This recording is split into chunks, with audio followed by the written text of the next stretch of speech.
Good morning, and it is a very wet and rainy day here outside of Toronto. And I am in the 2021 Toyota Tundra pickup truck. Or is it a 2007? It's hard to tell. This is a very old design. This came in 2007. It was refreshed in 2014, but the bones are still very old. Let me put it this way. If you bought this truck and a kitten at the same time in 2007, there's a chance you might not still have the kitten. It's an entire lifetime from 2007 to now, depending on which kind of life form you're choosing. But, you know, sometimes being old isn't bad for a pickup truck. They're not like luxury cars. They don't need to be the latest and greatest. They just have to work. So, does this old truck still cut it? Let's hit the road and find out. The Toyota Tundra, which is basically Toyota's still only ever full-size pickup truck. They debuted this in 2007. They still make it. It's the only one. You can, of course, buy the smaller Tacoma if you like, but that's an entirely different class of vehicle. It's a quarter ton. This is a half ton. You can get this in a variety of trims, but they're all going to have 4 doors and they're all going to have 4-wheel drive. The base trim starts at around $47,000, and that's the double cab.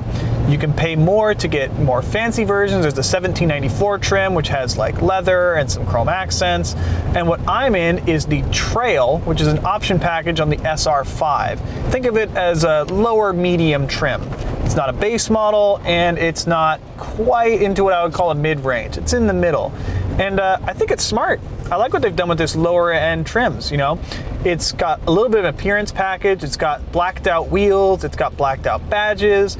And it's got these side steps, and it only comes in 2 paint colors, which are both cool. It's got the cement gray, or you can get like an army green. It's nice, adds a little bit of personality to this truck, and it's a good way to make the lower trim levels exciting. This trim is called the Trail, and you can also get it on a 4Runner and I think a Tacoma, and nicely done, Toyota. I like it. An early gripe I have is those side steps you do get. They have like a really big step on them, and I have 2 problems with it. Firstly, the step hangs down so low that I worry about it dragging on the ground in an off-road situation.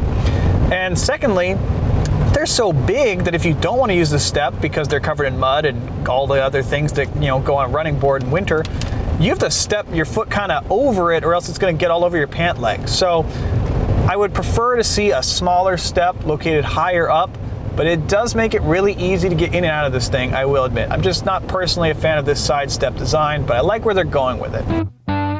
Let's talk about some nuts and bolts. Under that hood is the only engine you can get. It's a 5.7 liter dual overhead cam V8.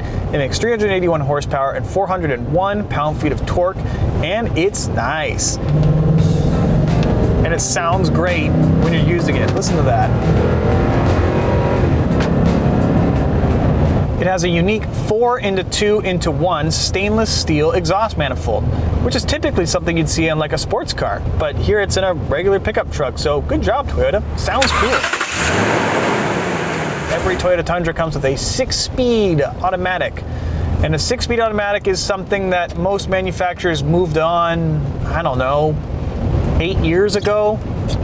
You know, Ford and Chevy both offer a 10-speed automatic, and I think that an 8-speed unit is really the standard in this segment, you know, to be taken seriously. 6 speeds is just not enough anymore to get the fuel economy that you want out of something this big with an engine this big.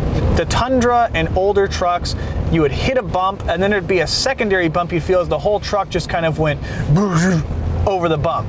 Trucks now are more rigid, they handle bumps better, and you don't get that. But some people like a truck that feels like a truck, and a lot of trucks just feel like big cars. So if you like a kind of semi-rough ride and you like feeling like you're driving a big industrial truck, then it's kind of like that. The only splash of modernity in this cabin is that you can get Apple CarPlay, which this one has, which really saves me from having to use Toyota's ancient infotainment system, which I don't particularly like. The gauges are easy to read and functional, but they look dated. Basically, that can be said of anything in the cabin. Perfectly functional. I have no functional problems at all with this cabin. HVAC controls are dead simple. Wiper controls are dead simple. Gauges are easy to read. I have no functional problem at all with the layout. It just looks old. My favorite single feature of the Toyota Tundra interior is this. Look behind me, check that out.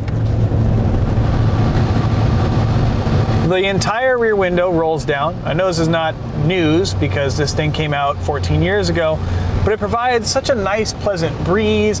It doesn't make the cabin that much more noisy, and it's a really usable feature, and I wonder why every pickup truck doesn't have it. It's so much better than those little slide out middle sections. Having an entire window back there that can roll up or down at your beck and call, a really nice feature, and it's my favorite part of the Toyota Tundra interior.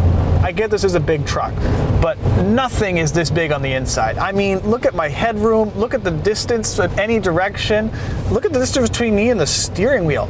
If you're a large person and you don't think that you fit quite right in other vehicles, I guarantee you, you will fit in this. I'm gonna insert my own humble brag, which is that, a few weeks ago I rode in the back seat of a Rolls Royce, which was very nice. It wasn't as roomy as this. This has way more room than a Rolls Royce back seat. I don't know what you would need this amount of space for, but it's there. It's actually more spacious than the front seats. It is a humongous back seat, so you could fit people, stuff, animals, a donkey maybe, anything you want in the back. It fits everything. So in terms of interior room and function, cannot be touched. Absolutely flawless. I have the most room. Personally, I like the Tundra. It does a lot of things really well. I do think that some parts of it would really benefit from an update, and I hope Toyota does, because they really do build a great truck, and it's shown that if you build a truck right, it can stay in the market for a long time and still be competitive. For Driving.ca, I'm Clayton Seams, and for more pickup truck reviews and information, don't forget to follow us online and on social media on Twitter and Instagram.